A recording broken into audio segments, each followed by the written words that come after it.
Hey guys, Ed here, bringing part 8 of the Reincarnation of Link. I hope you guys enjoy. With no further ado, let's get into it. Fearless.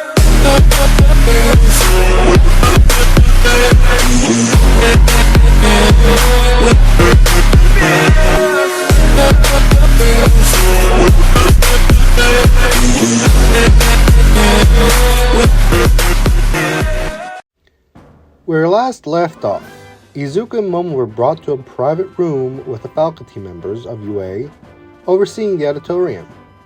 As legends came to light, revealing Momo and Izuku to be involved somehow, and Nezu proceed to address the candidates in the auditorium. Hello, young students. I am the principal of UA, Nezu, he started. A lot of you heard about this weird phenomena happening. Knowing that, I would like to say that we need your help.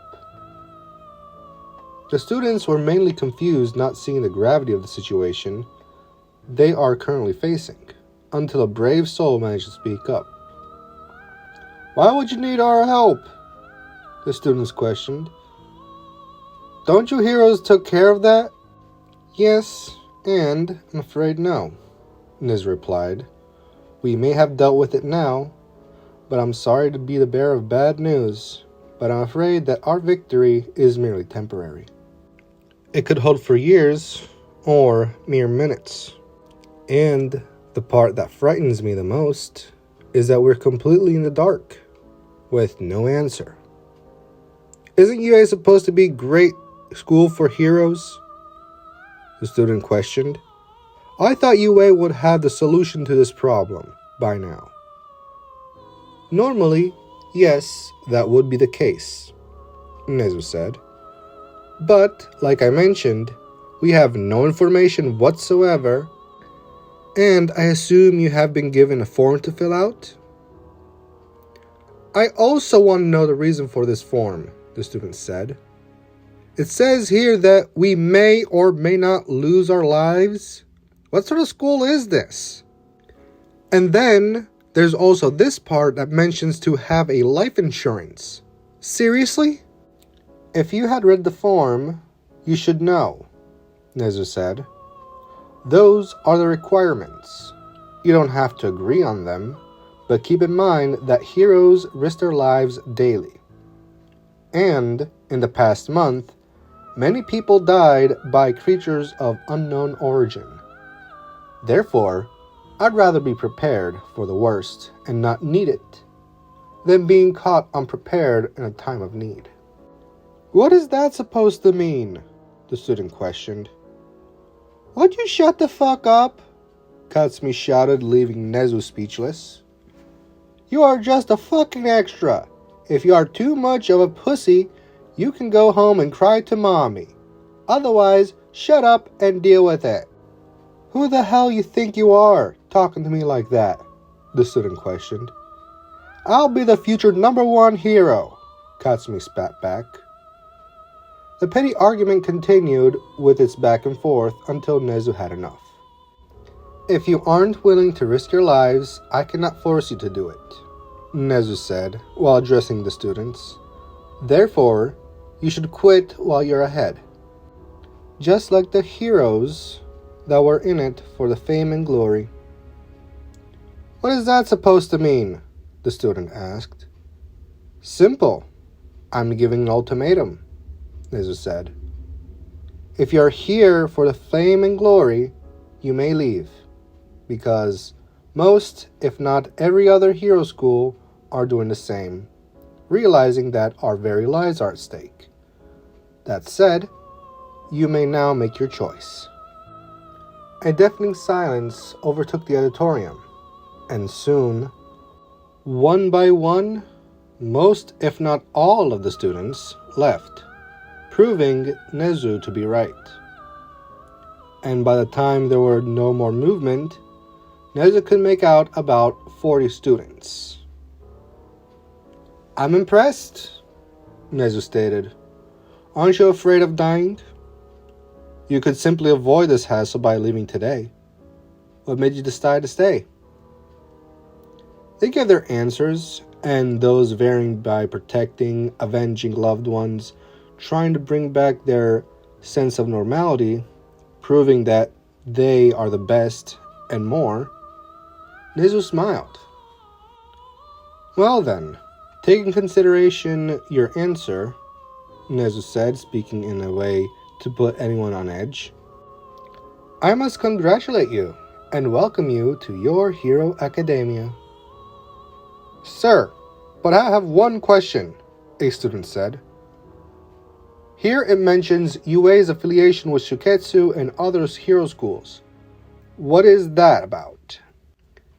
Astute observation, Nezu complimented. Yes, we are affiliated with other hero schools in order to help those that are in our shelters. How?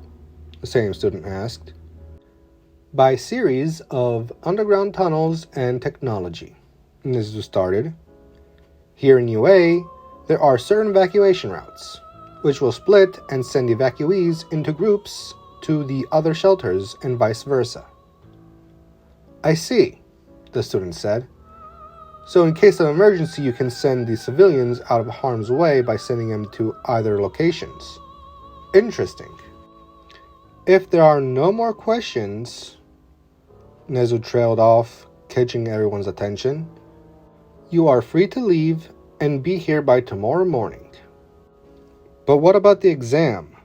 The student questioned. Exam? Nezu said with a confused look. The people here that stayed, that was this year's exam, and you all passed. While normally I would have had you face off against robots in the mock cities. But the mock cities have been used and turned into working cities as a shelter for civilians, for the time being. That said, I must go. I have business to attend to. Nezu exited the auditorium and returned to Izuku and the others.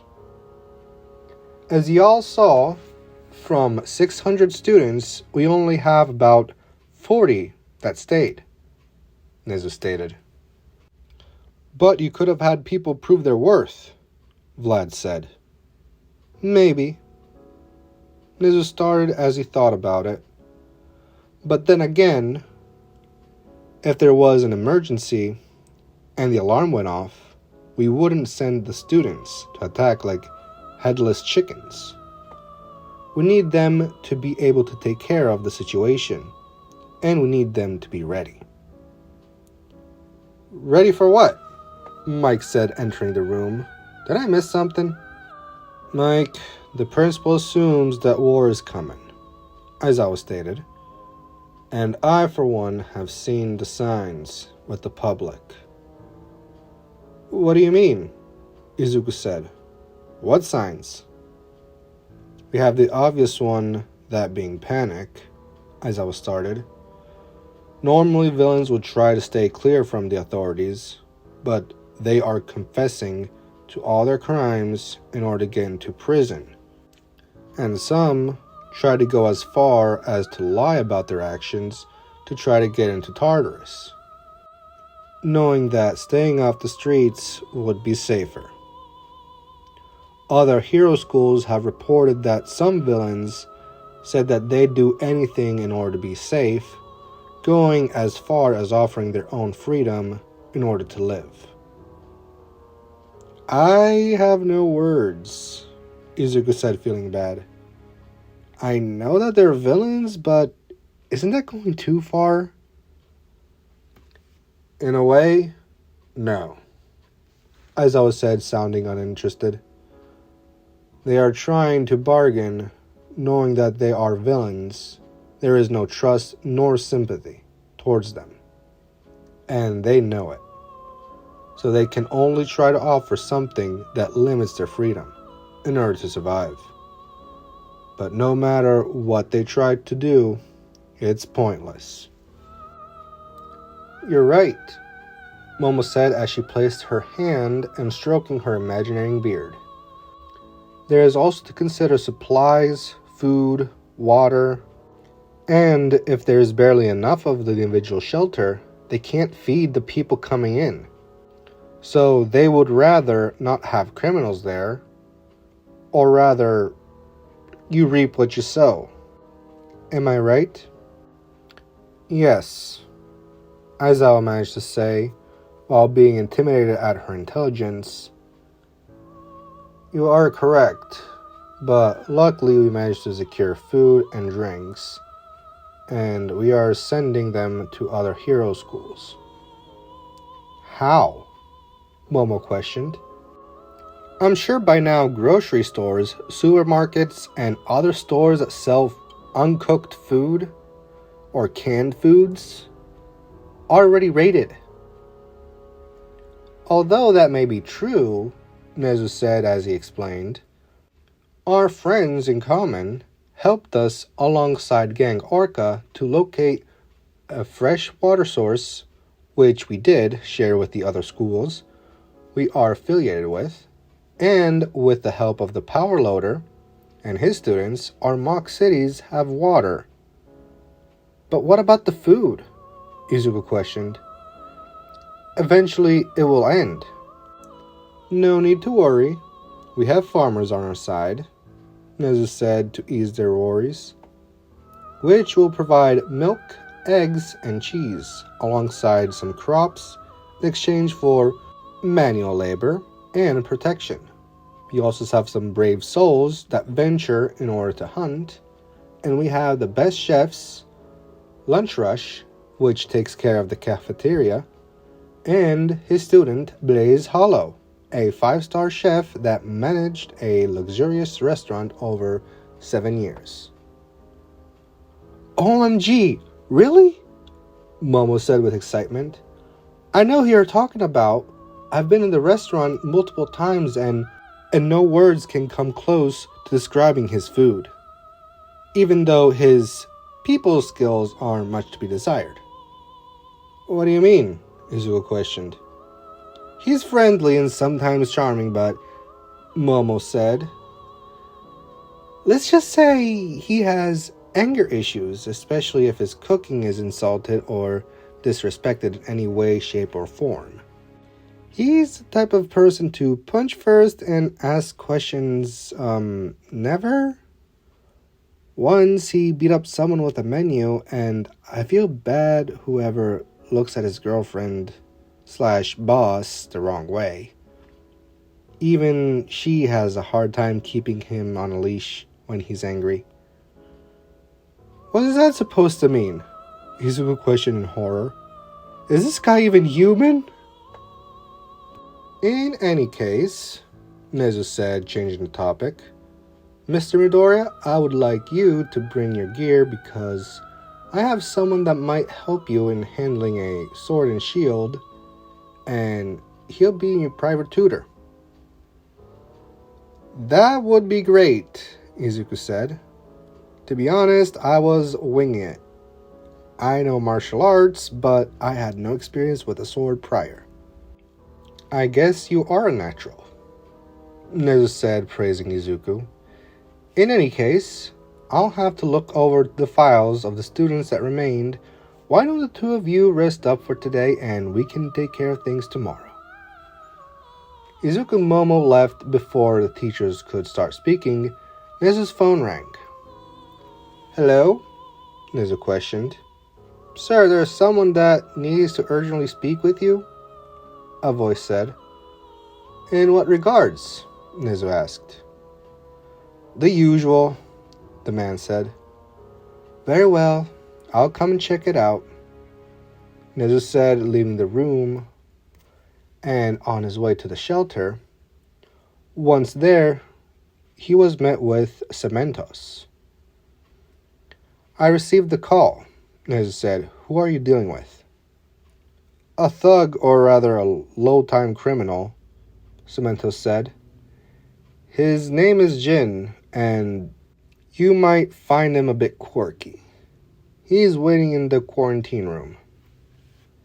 Nezu nodded as he entered the room, as he found the man sitting in a chair provided, as fear made him flinch on every sound he heard. You must be Jin, correct? Nezu asked. What brings you here in UA? Sir, I'm considered a villain because I'm a small-time crook, Jin started, as tears were evident in his eyes, filled with fear. Please, I implore you. I'm begging. Please help me. I understand that you need help, Nezu said. Please, tell me what you're running from. I can tell by the way you flinched as the door shut while I was walked in, and by the fear in your eyes. I was on my way home after my therapy session, Jin started. I saw monsters coming out of nowhere and started to attack as they ate people. Yes, I understand, Nezu said as he was cut off by Jin. No, you don't, Jin stated. If you did understand, you would know that they are approaching as we speak. Can you describe them to me? What they look like? Nezu questioned. And where did you see them? As that was going on, Izuku and Momo were walking as they talked about the similarities between the stories and what the spirits of light told them, thinking how things connected, until a familiar voice broke their train of thought. There you are! What the fuck are you doing with this bitch, huh? Katsumi shouted, as she demanded an answer. Kachan, is not nice to call people names, especially if you don't know them, Izuku said. And instead of shouting, why don't you just talk instead of yelling? Fine, Katsumi said as she clicked her tongue. What are you doing with this random rich girl? It needs some work, but it'll do, Izuku said. Let me introduce you. This is Momo, and she is my friend. Momo, this is Katsumi. She's my childhood friend, and at times she is very rude. Whatever. I don't really care who she is, Katsumi said. All I want to know is, what are you doing with her? Is nothing you should worry about, Izuku said. Why don't you go ahead? I'll catch up later. Later? Katsumi questioned in shock as she glared at Momo. Fine. I swear, if I don't get an explanation, I'll make sure to beat it out of her. Katsumi glared once more before she stormed away, leaving the duo. Is she mentally stable? Momo questioned. Yeah, she's perfectly stable, Izuku said, confirming. She's just overprotective of me, and she feels kind of responsible. Why? Momo questioned as curiosity reeled her in. You see, Izuku started, when we were young, she used to bully me a lot, mainly because I don't have a quirk. And before you ask, yes, my parents were alive back then. But after their death, I was lost. I stayed with her, and her parents, they took care of me. And she stopped bullying me, but someone else started bullying me instead. And Kachan's attitude changed. She would beat up anyone, even if they dared to think of bullying me. Aw, that's sweet. She was your very own knight in shining armor, Momo said jokingly.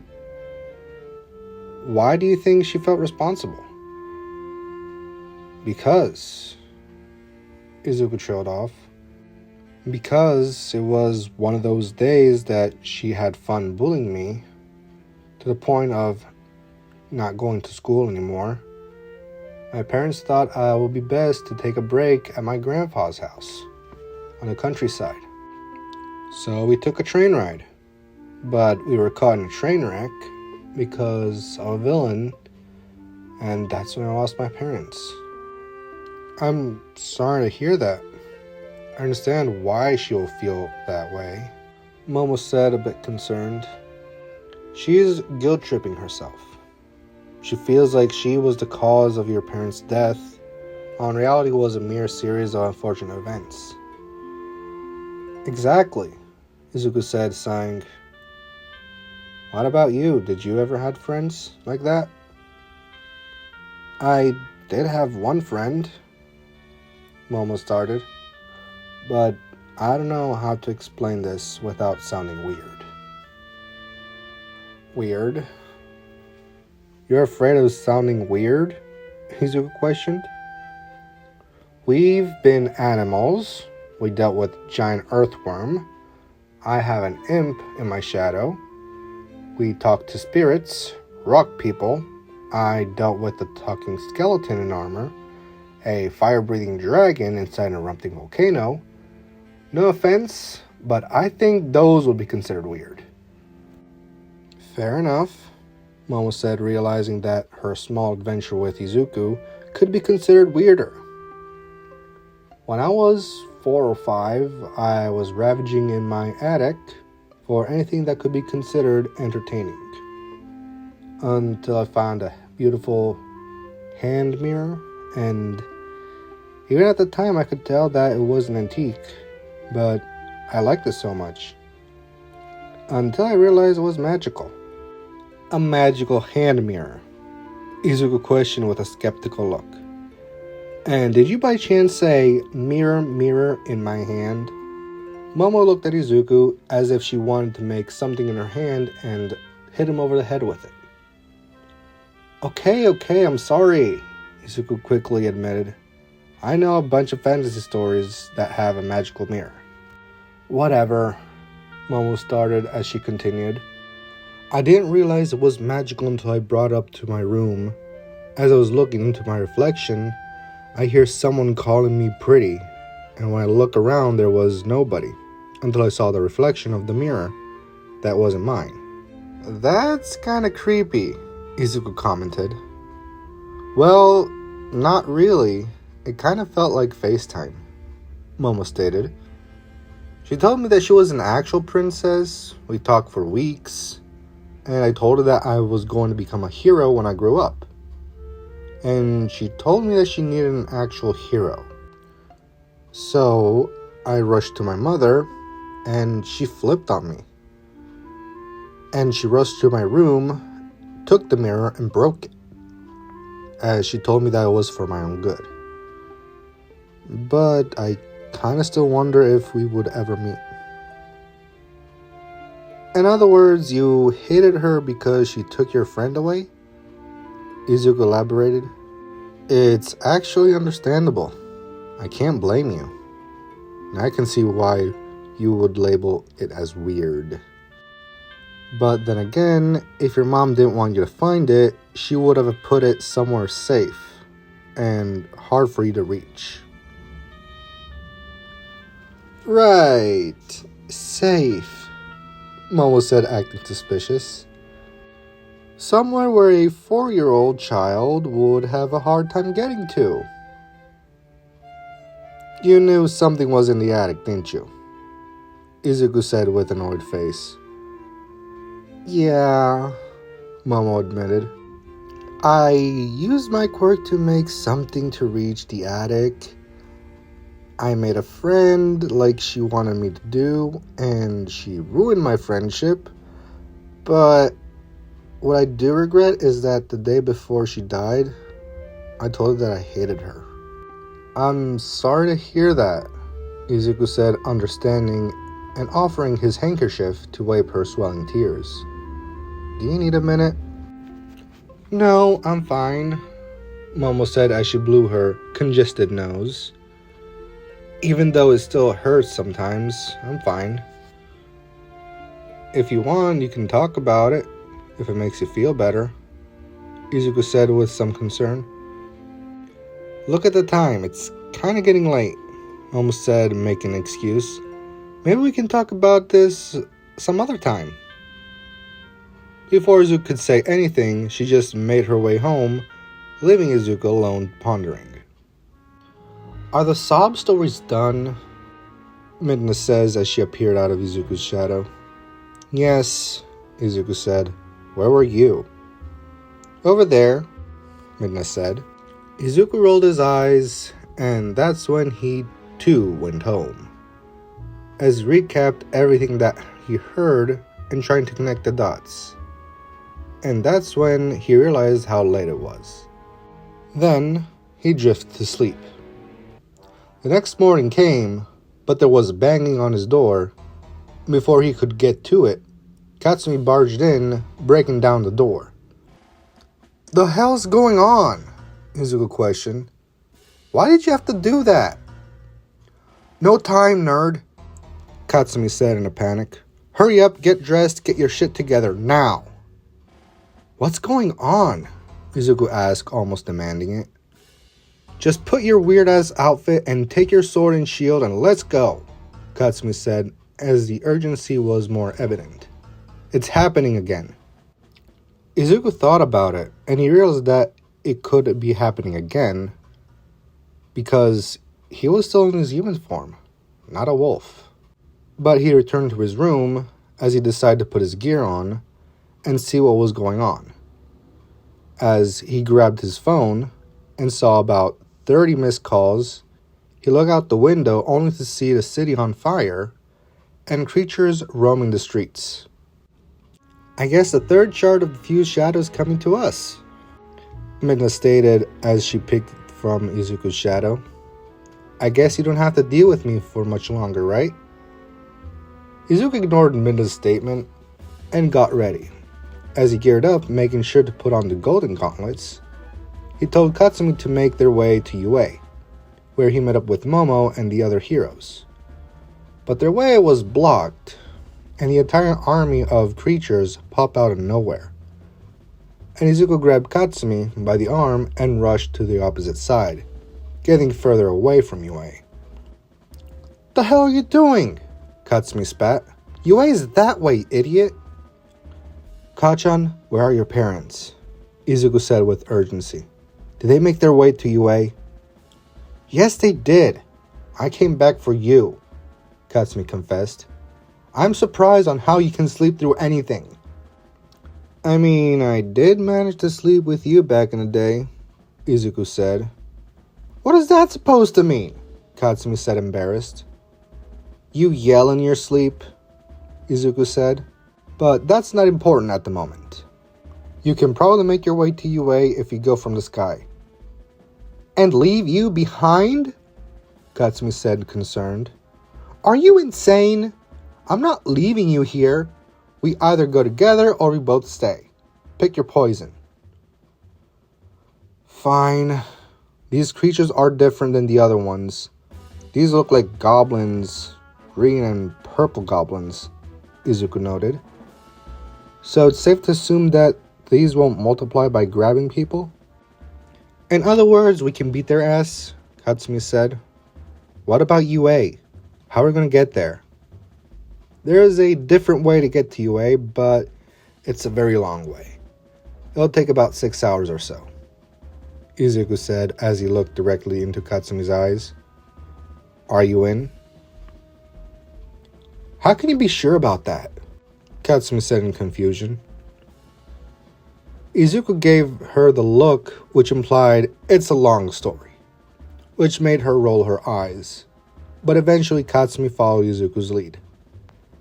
As they turned the corner, a big creature swung its giant axe trying to kill Izuku, but Katsumi pulled him back, avoiding the axe. But the goblin let go of its axe and attacked Katsumi. Katsumi retaliated with her explosions, but the goblin managed to grab onto her as it knocked her out. The goblin turned as it was about to leave, but something in Izuku snapped. "Let her go!" Izuku shouted in rage. "Why don't you pick someone your own size?" The goblin stopped in his tracks, looking at Izuku, sword drawn, ready to fight. And that's when the goblin dropped Katsumi. He turned towards him, and he grabbed its axe. "You brave human," the goblin said. "Human, no strong. I strong. I prove human weak." As Izuku prepared to attack, The goblin charged at Izuku with its axe, but Izuku managed to dodge, causing the axe to get stuck in the ground. Izuku swung his sword at the goblin, only managed to give a minor cut. Impressive. Human no weak. I still stronger, the goblin said, as it grabbed its axe and pulled it out, charging at Izuku once again. Izuku noticed that there was a pattern, and he made a feint as he threw the sword, causing the goblin to dodge, but Izuku grabbed onto the goblin's foot and slammed it into the buildings as he spun around, and eventually using the momentum to slam it into the ground, as a thud could be heard. The goblin was injured and most likely had broken bones, as it barely made it on its feet, while one of its horns was broken. You strong human, too strong. I come back stronger, the goblin said, as it grabbed a war horn and blew into it, as a boar-like monster charged and grabbed the injured goblin, fading into the distance. With the threat now gone, Izuku rushed to Katsumi's side, inspecting her for injuries. Izuku continued to shake her, and after about a minute or two, Katsumi woke up. Ow, my head. Oh, my guts. Katsumi said, groaning in pain. The fuck happened? Thank God you're okay, Izuku said as he hugged her.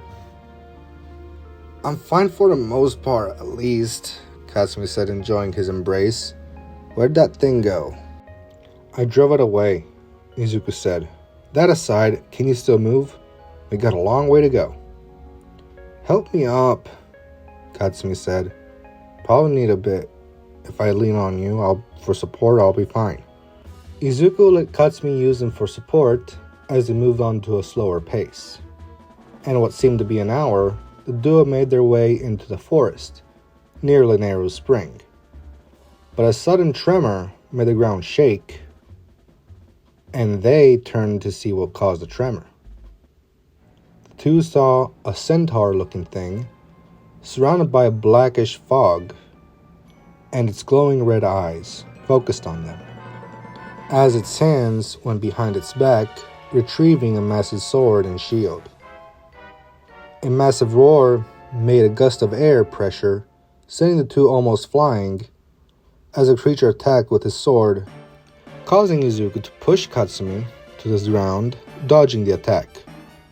What the fuck is that thing? Katsumi said, as she surveyed the surroundings, shocked to see trees being sliced clean, as fear made her think she was next. We need to get out of here, Izuku said with urgency, and you need to get somewhere safe. The last piece of the view shadow is right there, Midna lamented, popping out of his shadow. Not now, Midna. I need to make sure my friend is safe first, Izuku barked, as many thoughts were flooding his mind, but soon brought back from them by another roar. I'm not going to lose everything again. What are you doing talking to yourself? Katsumi said, as she witnessed Izuku's one-sided argument, still worried as the creatures roared in the background. Do you think we have time to whatever this is? Kachan, I need you to go in that direction, while I get the creature's attention, Izuku said as he unsheathed his sword and grabbed his shield. Don't you fear, because I am here. Don't be stupid, you're gonna die, Katsumi said, a bit frightened as her cheeks turned slightly red. What do you think I'll have to tell Mom, huh? Did you think about that, stupid Deku? Katsumi covered her mouth, realizing she used a nickname she used to bully Izuku with. I'm sorry, Katsumi said as guilt started to form in the pits of her stomach. I didn't mean to call you that, it just slipped. It's okay, Izuku said as he turned away from her. Go. Now. I promise that we'll get to UA together in one piece. Katsumi did as she was told, although reluctant to do so.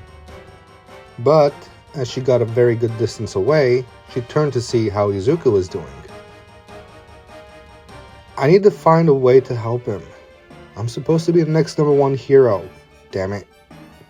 Katsumi thought as she saw Izuku manage to dodge and lure the creature in an open area. As that is going on, we skip to A, where Mitsuki is worried, sick for the tube. It's alright, honey, Masaru said, trying to cheer up his wife. They're gonna be fine. Katsumi's last text was they were alright and they're on their way here. Masaru, I'm worried. What if something bad happens? Mitsuki said, feeling more worried as time goes on. I should have had Izuku move in with us, instead of having him living alone. Izuku is a smart young man, and Katsumi's our smart girl. They'll be fine. If it makes you feel better, I'll give him a call right now, Masaru said, grabbing his phone and calling Katsumi. The number you have dialed is unavailable. Try again later. Masaru, Mitsuki said as tears were forming in her eyes. Please tell me that she's somewhere without service. Masaru looked at Mitsuki's eyes as he too started to fear for the worst. Mr. and Mrs. Bakugo, is everything alright? Nezu said, sounding concerned. Are there any news from your daughter yet? Please send someone to help. We can't get a hold of her anymore, Mitsuki said as she was crying. Ma'am, we already have sent pro-heroes to fight the creatures, Nezu said, a little worried. We are doing everything that we can, but it seems that no matter how many we take down, the number of those creatures are still about the same. You're saying that's impossible? Mitsuki said in a fit of rage. No, Nezu answered. I'm saying it's going to take time. I'm sure Mr. Midoriya and your daughter will be fine. But for now, all we can do is have faith in them.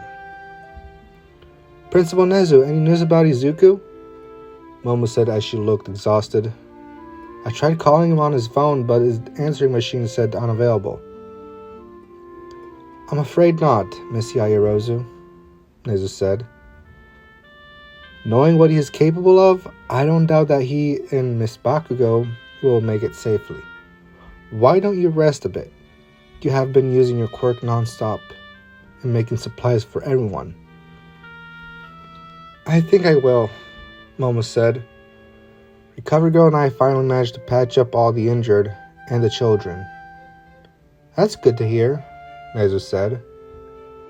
Make sure that there is a bed for both Mr. Midoriya and Miss Bakugo, just in case. Recovery Girl took care of that, Momo said as she thought of Izuku and his whereabouts. We cut back to Izuku as he's being watched by Katsumi and dodging the creature's attack. Midna, is she far enough? Izuku said as he parried the incoming attack with his shield. I believe so, Midna said. You might want to take a look at your shield. It cracked a bit, and your sword's chipped. I know that, Izuku said as he dodged the downward slash. You think I haven't noticed? Aim for the neck, Midna said, cheering him on. Are you blind? Izuku questioned. The creature charged at him, trying to impale him with his horns, but Izuku parried the creature, breaking its horns as his shield broke. Great! My shield's broken, Izuku said as he was thinking a way to kill this creature. I need a distraction and an opening. The furious creature started to spit fire, causing Izuku to run out of the way, and closer to the creature at the same time. Heads up, Midna warned. The creature was about to slash Izuku, but Katsumi attacked the creature with a massive explosions, stunning the creature temporarily, and retaliating towards Katsumi, sending her into a tree, giving Izuku enough time to climb on its back and stab it through the neck, also piercing part of its head. Causing the sword to break, and the creature falling to the ground lifeless, until its corpse became the last shard of the fused shadow. Izuku went to expect Katsumi as Minna retrieved the fused shadow, happy that she managed to complete her mission, as her gaze went over to Izuku, caring for Katsumi, a bit jealous, wanting someone to care for her the same way Izuku seemed to care for others. A bunch of questions flooded her mind. She shook her head, erasing those thoughts for the time being. And deep down, Midna knew that she wanted to end her partnership in good terms, in case she needed his help. Izuku inspected Katsumi to make sure that she wasn't hurt badly. She had some bruises and probably some fractured ribs, mainly by the impact with the tree. But she was unconscious, and luckily, there was a pulse. Izuku sighed in relief. "Good job out there," Minna said. "Yeah, I hope that you're happy," Izuku said with a bit of resentment. "Actually, I am," Minna said, as she flew close to him. "Thank you. Now, don't resent me for what I put you through. I really need these." "A please would have been nice, considering," Izuku said a bit sour. "Please don't resent me. I know I've demanded you to do things, and I dragged you around," Minna answered, sounding a bit more sincere. "But like I've said, I really needed these." "Fine, I guess," Izuku said. "Could you tell me why do you need those things anyways? I really hope that you're not planning on taking over the world." "That would have made you a fool," Minna teased. "But just to assure you, nothing of that sort. Let's get you to this UA place, and that's when we'll call it even." Izuku glanced at Katsumi's unconscious body, and Minna rolled her eyes. "I hear that if you place someone in the springs of the light spirit, it heals their injuries," Minna said, turning her back towards him, causing Izuku's ears to perk up. "And we are close to one of them." Izuku made his way carrying his Katsumi all the way to the lake where she was starting to heal, bit by bit. Minna watched how he cared for his friend, which made her wonder if anyone would do the same for her, reminding her about her past and what brought her to this situation. As that was going on, a presence interrupted their moment of peace, causing Izuku to be on guard. But it made Minna angry as she watched from Izuku's shadow. To be continued. That's it for today's video. If you enjoyed, leave a like, comment down below. If you're new to the channel, consider subscribing for more. Turn on the bell notification to be updated so you never miss a video. That said, peace out.